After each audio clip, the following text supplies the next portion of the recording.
Bom dia, pessoal. Então, hoje é a aula de epigenética da disciplina de desenvolvimento e degeneração do sistema nervoso. Imagine que uma única célula dá origem a todas as células do nosso organismo, que é isso que eu falo no vídeo, né? E todas as células têm o mesmo DNA, o mesmo código genético, mas cada célula tem funções diferentes, tem fenótipos diferentes, produzem proteínas diferentes, e isso é determinado pela epigenética. Então, imagina um zíper no DNA, com algumas partes fechadas e outras partes abertas. É o que faz as estonas, né? As estonas, elas enovelam, enrolam o DNA em alguns pontos, ficam mais fechado, mais denso, mais compactado, digamos, e em outros pontos mais aberto. E é ali que ocorre a transcrição gênica. E cada célula isso é diferente, em cada organismo isso é diferente, e é passado de geração para geração. Isso que é bem interessante, pode passar, por exemplo, se o gameta, o espermatozoide do pai tiver um tipo de epigenética, isso pode passar para o filho. Tá? Isso é bem interessante. Então, aqui mostrando que de uma única célula, ou de algumas poucas células germinativas, né, pode gerar aí células do intestino, do fígado, cardíaca, célula nervosa, sanguínea, célula muscular, devido a essa epigenética. Aqui foi como saiu a notícia quando eles começaram a falar sobre isso, né, um tempo atrás na Time. Então, como se fosse um zíper no DNA. Então, a definição é uma alteração na expressão de um gene que não envolve mudanças nos pares de base do DNA, ou seja, não tem uma mutação no DNA. Essa aqui é a questão da epigenética. E aí a gente tem alguns mecanismos epigenéticos. Os principais e mais estudados são a metilação de DNA, que inibe, né, a transcrição gênica. Naquele ponto que tem um grupo metil ligado no DNA, tem uma inibição da transcrição gênica, ou seja, o fator de transcrição não consegue se ligar, não consegue começar, né, a polimerização dos pares de bases para transcrever um RNA mensageiro. Metilação de estonas, aí aumenta, né, ou seja, faz as estonas se novelarem mais, elas começam a se juntar mais, inibe a transcrição gênica também. Acetilação de estonas, aí diminui esse empacotamento e libera a transcrição gênica. Tem também os RNAs não codificantes, são vários. Tem os longos, long no coding RNAs, né, que são os RNAs longos não codificantes. E tem também os microRNAs, que nós vamos comentar um pouquinho nessa aula. Então, aqui a gente vai falar um pouquinho, a gente tem os cromossomos, tá, que são o DNA envolvido pelas estonas. E esse DNA, como eu falei, ele tem a cromatina, tal, que é onde estão as estonas. Aqui tem um grupo metil, né, se ligando ao DNA, mostrando a metilação do DNA. E aqui mostrando mais especificamente, ó, o DNA enrolado nas estonas, né? E aí a estona, ela tem essas caudas onde ocorrem as interações. E tem essas ligações de grupo metil, grupo acetil. Aqui está mostrando uma acetilação da estona, deixando o DNA mais acessível. A acetilação faz elas se abrirem, tá? E a metilação se fechar.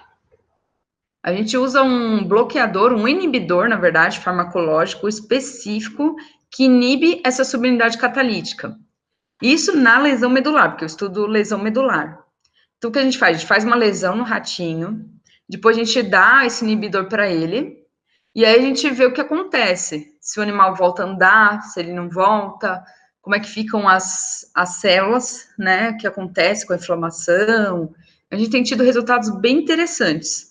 Por exemplo, os animais, eles voltaram a andar um pouco mais rápido do que os animais que não receberam esse inibidor. E aí a gente foi ver o que aconteceu, né? E uma coisa que aconteceu foi, não sei se você já ouviu falar, Ana, que as microglias, quando sofrem um processo de neuroinflamação, elas são ativadas. E aí elas podem ser ativadas por um fenótipo pró-inflamatório, tá? Que são as microglias M1. E o que a gente começou a ver? Quando elas são ativadas, elas começam a liberar mais citocinas e aumentar a inflamação do tecido. Isso acontece muito na lesão medular, tá? E é uma coisa meio crônica, fica por muito tempo, se mantém por muito tempo. Em outros tecidos acaba rápido, uma inflamação que ela termina rápido. Já na lesão medular, não, ela se mantém por muito tempo. Então, o que a gente tem visto é que quando a gente coloca esse inibidor do EZH2, a microglia, ela muda um pouco o fenótipo dela. Ela não fica tão pró-inflamatória. Ela talvez fique naquele outro fenótipo que é o M2. A gente ainda está estudando isso, né, certinho, para ver o que acontece com ela. Ela fica menos reativa, é bem interessante. E os animais estão voltando a andar mais rápido. Além disso, tem uma regeneração maior dos neurônios. Ou seja, esse inibidor do EZH2 está fazendo com que metile menos DNA, liberando mais a transcrição gênica de genes que fazem isso. Por exemplo, na microglia, faz ela não ter um fenótipo tão inflamatório. Ela fica para um fenótipo mais pró-regeneração. E também no neurônio, parece que ele atua diretamente no neurônio, ou por conta dessa melhoria da inflamação, talvez os neurônios consigam regenerar melhor, ou porque atua exatamente no neurônio mesmo, em vias de regeneração, fazendo com que o neurônio consiga ter um crescimento maior do axônio dele, no caso de lesão. Isso é um mestrando que tem feito lá no laboratório, né, o Felipe, e tá dando um trabalho bem legal. Aí tem também o PRC1, né, o Policombi 1 e Policombi 1, ele tem dois tipos. Pode ser ligado a essa proteína CBX7, fazendo a metilação também de histonas, ou ubiquitinação. E esse outro formato dele, que é ligado à proteína RYBP, faz ubiquitinação. Tá? Que são outros processos químicos também que podem ocorrer nessas caudas, essas lisinas das histonas, fazendo com que tenha essas alterações epigenéticas. O microRNA, ele é um RNA pequeno, de até 22 pares de base. Ele é bem pequenininho. O que acontece? Ele é transcrito naqueles introns, né, na parte não codificante do genoma. Você viu no vídeo que o genoma humano, só 2% dele codifica proteínas que têm funções. O restante vai fazer esses microRNAs, os long no-coding RNAs, RNAs longos, né, não codificantes, e tudo coisas que vão controlar toda a questão da transcrição gênica. Os microRNAs, o papel principal deles ele é um papel pós-transcricional, tá? Ele vai atuar inibindo a produção de proteína, ou seja, ele vai cortar os RNAs mensageiros alvos. E ele pode ter muitos alvos, sei lá, cerca de 200 alvos, dependendo de cada microRNA. Tem alguns que têm mais, outros têm menos. E aí ele tem toda uma biossíntese diferente. Ele é sintetizado. Primeiro ele é transcrito, né, como um RNA pequeno, e aí ele é sintetizado para isso ele é sintetizado pela pacha e pela drócila, que são proteínas que atuam no núcleo, né? E vão produzir esse pré-microRNA. Ele parece um grampo. Ele é bem diferente, ele tem um looping. E esse pré-microRNA ele vai ser exportado para fora do núcleo pela exportina 5. E aí, com a ação da Dicer, ele vai ser cortado. E aí ele tem uma maturação, né? E apenas uma parte dele vai atuar junto com esse complexo RISC, que é a argonauta e outras proteínas, que vão fazer ou que impeça, né, a leitura dele pelo ribossomo para produzir proteína, ou que corte o RNA e não deixe produzir a proteína. Tá? Então, um pouco diferente daquelas do mecanismo que ocorre lá de metilação do DNA, metilação de histona, que inibe a transcrição do RNA, mas aqui no caso inibe a tradução de proteína, porque corta o RNA mensageiro ou porque impede mesmo a tradução em proteína. A gente tem muitos microRNAs. E o microRNAs, ele tem funções que você nem imagina, assim. Ele também está atuando em tudo, inclusive em doenças. Tem doenças já que eles estudam bloquear alguns microRNAs específicos ou colocar, né, uns microRNAs sintéticos no organismo para bloquear a tradução de proteínas, né? Então, a gente chama de siRNA, que é o RNA de interferência. RNA de interferência é como se fosse um microRNA, só que é sintético. A gente dá isso para o ratinho, um microRNA específico, para parar a produção daquela proteína. A gente faz tipo um knockdown ali, um knock-in, né, com microRNAs. Aqui fala um pouquinho dos longos RNAs não codificantes, tá? Long no coding RNAs. Então, eles também são formados lá pelos introns, né? E o que eles vão fazer? Aqui está mostrando como eles são transcritos. E aqui, onde eles vão atuar. Então, eles também interagem com as estonas, tá vendo? Aqui é uma cauda de estona. E ele tem proteínas que fazem essa ligação dos longos RNAs não codificantes. E isso também vai levar a uma repressão da transcrição gênica. Então, eles também servem para isso. E tem vários desses RNAs longos não codificantes. Até pouco tempo atrás não se sabia muito bem o que eles faziam, aí começaram a investigar e descobriram essas coisas.